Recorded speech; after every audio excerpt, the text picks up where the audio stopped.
So you've started teaching and you're starting to notice that your students aren't really respecting you. They might be talking when you're talking, having sideline conversations, getting out of their seats, and just in general, not really respecting when you're talking or doing what you say. If this is you, don't worry. When I first started, I was exactly where you were at. You see, I felt like my students were constantly out of their seats. They were talking when was talking. They had silent conversations, and it felt like I had to repeat myself 20 times before they started to do what I asked of them. So, if you can relate to any of these, stick around because today I'm going to share how to get your students to respect you. So, with that being said, let's dive right in.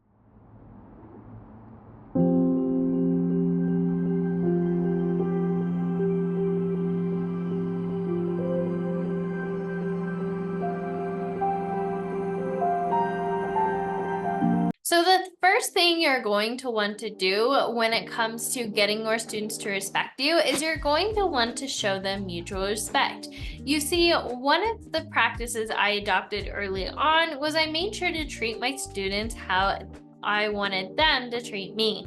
So, this looked like telling them yes ma'am or yes sir, no sir, yes Mr. Blank, yes Miss Blank, and just having an overall respect for them when they're talking to me. If I'm working on something like responding to an email, I might ask them to wait a second so I can give them my full undivided attention, and then I make sure to show them and model active listening and show that I'm listening and model what respect looks like. This goes a really long way because it may feel like your students aren't listening to you and they don't know what respect, they're not being respectful. But the truth of the matter is, when you show them respect, they start mimicking your behaviors and they'll just naturally start adopting the same traits and same, ways of going about your day that you do. So that's why I highly recommend making sure to take a step back and make sure that you're being respectful and just to be almost overly respectful throughout the day to show them what it looks like and feels like to get that kind of respect when it comes to the classroom. The second area I highly recommend that you look at if you want your students to respect you is to have clear expectations and procedures. Now, when I first started, I felt like my students were never listening to me. I feel like I had to repeat the instructions 20 times, and after I told them to do something, they wouldn't do it the right way, and I just couldn't figure out why. And I felt like I had a really hard class. But after a couple of weeks and even months, I started to ask myself, what if it's not them? There must be something here. And what I discovered was, yes, I was telling my students what I expected of them, but I wasn't showing them what I was expecting of them. I wasn't being specific enough. For example, if I tell you, all right, everybody, please get in line. I didn't say how, I didn't model how. I don't know if I'm supposed to be walking feet or running feet. I don't know if I'm allowed to talk or can't talk. I don't know if I can hit my friend's pencil out of their hands or if I can't. All of these, while yes, common sense to adults, may not be explicitly clear to a student. That's why, especially as a primary teacher, I started modeling to my students what it looks like and sound like, and I really started to model those procedures. I started telling them how we're going to do it and why we're going to do it that way. That way my students know I'm not doing stuff just to be mean, cranky, and one of those adults. I'm doing it because there's a reason, and here's why. So with that being said, when it comes to procedures, it often looks like modeling what it does look like and sound like, meaning I'm physically getting up and I'm showing them. And then it's also about modeling the wrong way and having discussions about that, discussing why it's important, and then having them practice over and over again. Now, a common misconception is to have really good classroom management skills. You have to be strict, rough, and negative and cutthroat and don't smile and cranky, and yeah. No, I don't agree with that at all. That's just not how I teach at all. But I still wanted to have really strong classroom management skills. So instead, I just have my students practice and I have clear expectations in the classroom. And I explain to my students, and I have these conversations with them, it's not to be mean, it's to be respectful. It's to be respectful of each other and of the learning environment and of me. So when you go about modeling the procedures and expectations and having your students practice, have them practice over and over again, because when you practice something to the standard that you like, it becomes a habit. Meaning, for example, my students by the end of the year, if not, October, transition from center to center without me saying anything when I turn on a song, because we've practiced 21, 25, 30 times.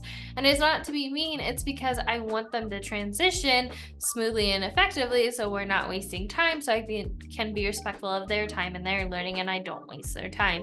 So making sure that you are being clear, concise, and you are modeling what your expectations are in procedures and being consistent with those, because you don't want to introduce these procedures and expectations the first month of school because everybody says to, but then halfway through the school year you've gotten really lax and don't really care, because then your students aren't going to care, and then it's going to feel like your students aren't respecting you. So don't be afraid to know what you want, be clear what you want, and model what you want, so your students are set up for success and they're not there trying to read your mind on what you want, or just doing what kids do and doing what kids want to do instead of listening to you because you haven't been clear on what it should look like and sound like. The third area that I highly recommend you work on, especially if you want to get your students to respect you, is to have clear consequences. Now, this hurts my teacher heart, but I really felt like this. I didn't want to be mean, so I would give my students warning after warning after warning after warning before a consequence happened. And I felt like a consequence at that time had to be calling home. So consequence, calling home. Please stop, or I need to call your mom. Please stop, or I need to call home. Please stop, or like over and over and over and over again, or we're gonna get a tally, and after 10 times I finally do it. No. When you do that, you are showing students that you are not being serious, and consequences don't have to be a bad thing. I'm gonna say that again, because first year teacher me, if she could hear me right now, she needs to hear this. Consequences are not negative. There are things such as natural consequences. So, for example, and some consequences that aren't even bad. They're just helping your students get back on track to where they need to be. So, what this looks like for me is the first time a student isn't doing what they're supposed to, I like to use proximity. Let's say two students are, talking while I'm teaching. Instead of calling them out to their friends, by the way, please don't do that if you want your students to respect you, because they feel outed and they're gonna feel some kind of way. If you do that, it's the equivalence of a principal calling you out when you and your teacher bestie are talking when they're doing a staff meeting. If they call you out, you're not gonna like it very much. Same with your kids. That's something I learned the hard way, so make sure you don't accidentally do that. But instead, I use proximity. I stand by them, because when you are walking around the classroom, students are more likely to do what they're supposed to, because they feel you watching them, and they forget that you can hear them and you can see them. So just by walking around, standing next to students who aren't following expectations, they're naturally going to go back, because it's uncomfortable, to what they're supposed to. Now, I'm not saying put your face in their face, but I'm saying just, walking around can help. The second thing I do when students aren't following expectations is I like to point out students who are. So I like to say, thank you so much. I love how so-and-so is working quietly. Thank you so much, so-and-so, this table for working as a team. I love how so-and-so walked to turn in their paper and stuff like that. Just using some examples, students will often notice that maybe they're not following expectations, and they'll readjust themselves so they are following expectations. The third time a student isn't following, expectations, so I've done the proximity, I've pointed out students who are following, I then pull them for a sideline conversation, because students aren't fully developed emotionally. Their brains aren't fully developed, and therefore behavior is just communication. There's positive behavior and negative behavior, sure, or not following expectations, but behavior is just communication. And often when students are misbehaving, they're expressing a need or want that is not being met, or some sort of lack. But they aren't at the adult level where they can articulate to you what that is, or process their emotions sometimes. Therefore, it's important to pull them to the side to start discussing and figuring out why they're having partaking in disruptive behavior or choosing that behavior instead of the behavior and expectations you set ahead of time. So this could look like, hey, so and so, I noticed that this is happening. Did you notice this too? And they'll talk about it. And then we'll be like, okay, I noticed that you're feeling blank. Is that true? Blank. Why do you think you're feeling blank? And then you might discover they didn't sleep well. So and so, got them upset last period. During this class, this happened. Something's going on at home. They woke up wrong, something like that. And then you can start meeting them with compassion and start fixing the behavior.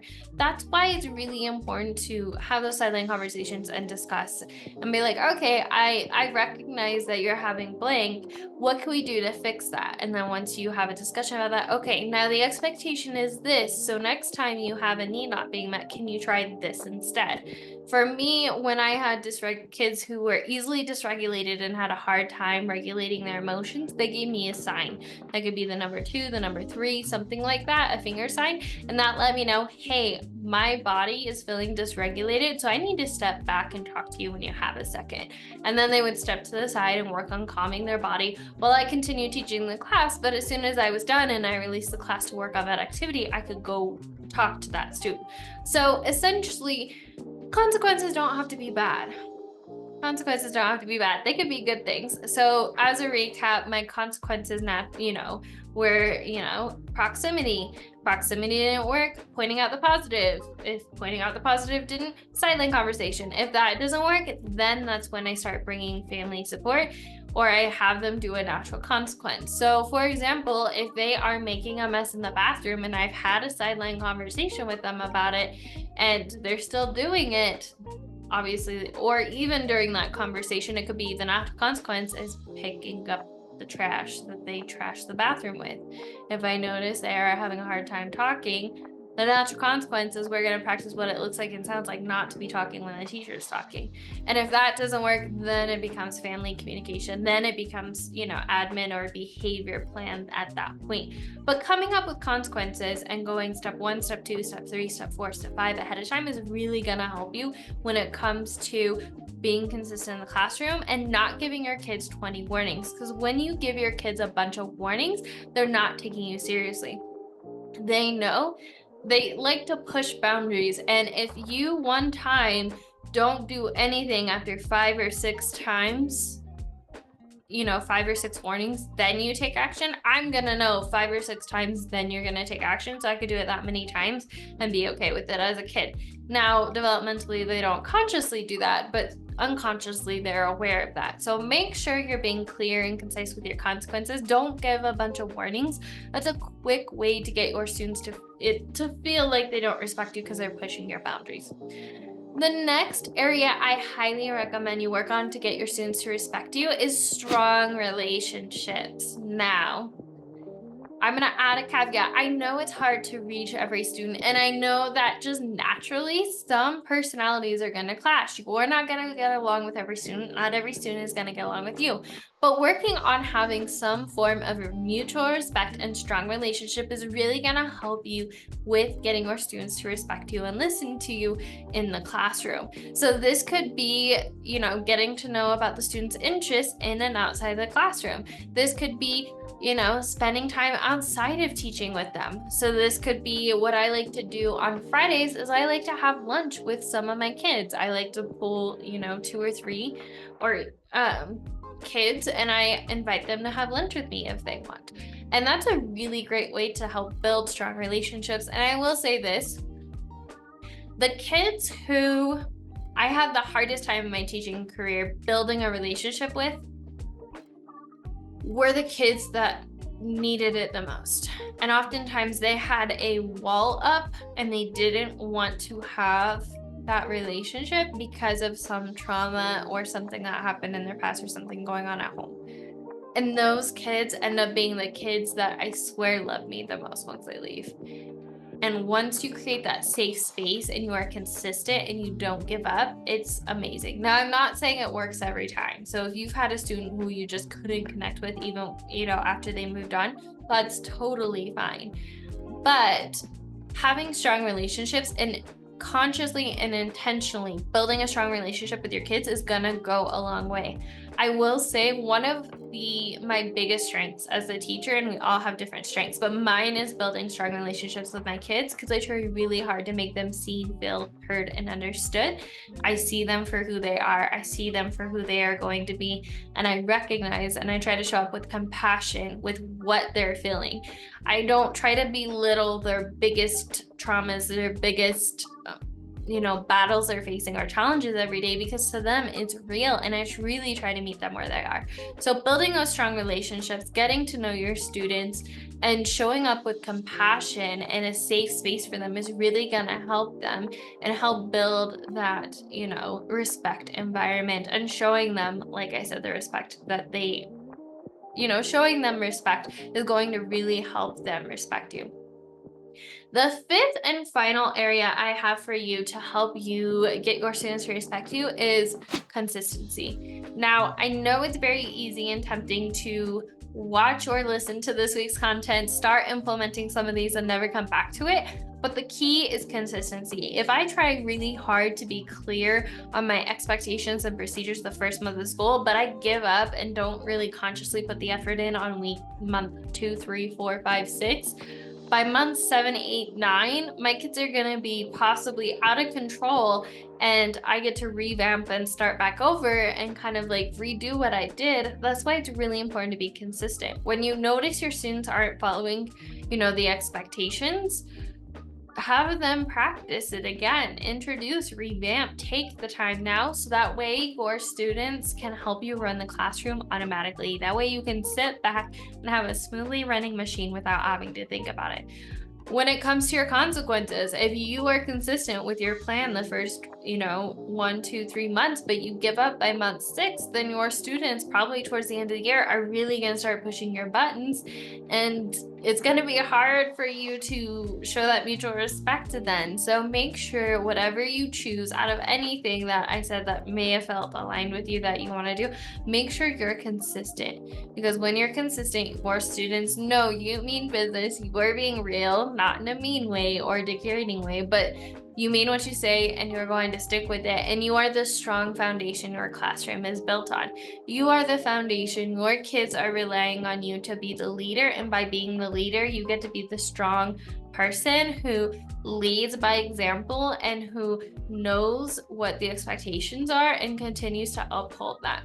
Now, a common misconception I've heard so often is that, you have to be, like I said, rude, mean, cranky to get your students to respect you. That is not the case. I am often labeled as my kids as the fun teacher, but they know that when they aren't following expectations, I don't yell, I get quiet and I get serious, and they know. And so you don't have to be that kind of teacher if you don't want to be. I'm trying to show you that it's possible. It's possible for a different way if that's what you choose to be. And if anything I said doesn't feel aligned with you, then don't do it. But make sure you're clear on what your values are as a teacher, and make sure to do things that feel aligned to you, and listen to yourself and your own intuition, whether it's from me or someone else. You know your kids best. So, all right, off my soapbox. With all that being said, those are the 5 different areas that I like to use to show my kids that I respect them. I like to show them mutual respect. I like to, call them yes ma'am, no ma'am, yes sir, no sir, and Mr. Blank, Miss Blank. That way they know that I'm showing them the respect and they are respected, and this is a safe environment for us to respect each other. The second thing is I have clear expectations and procedures. I'm modeling what that looks like, and I am being very consistent on upholding those expectations and procedures, not to be mean, but to create a space and environment where we get to be fun and safe about it. The third area I like to show mutual respect or get my students to respect me is clear consequences. I no longer give 10, 20 warnings, because been there, done that, and it's exhausting. So instead, I am very consistent with what what the expectations are and the consequences following those. And I use natural consequences wherever possible in those sideline conversations. The next area that I show how I show respect to my students and I get them to respect me is I build really strong relationships with them. I see them for who they are and meet them where they are at. I let them know where they are at is enough and that I'm going to help them be the student, be the person they want to be, and that this is a safe space to do that. And the last area is consistency. Being consistent with whatever you choose to do and whatever feels aligned to you and your values really helps go a long way. And I feel like the longer you teach, the easier it gets to do that because you find out what works. But just being consistent is really important when it comes to getting your students to respect you. So those are the 5 things.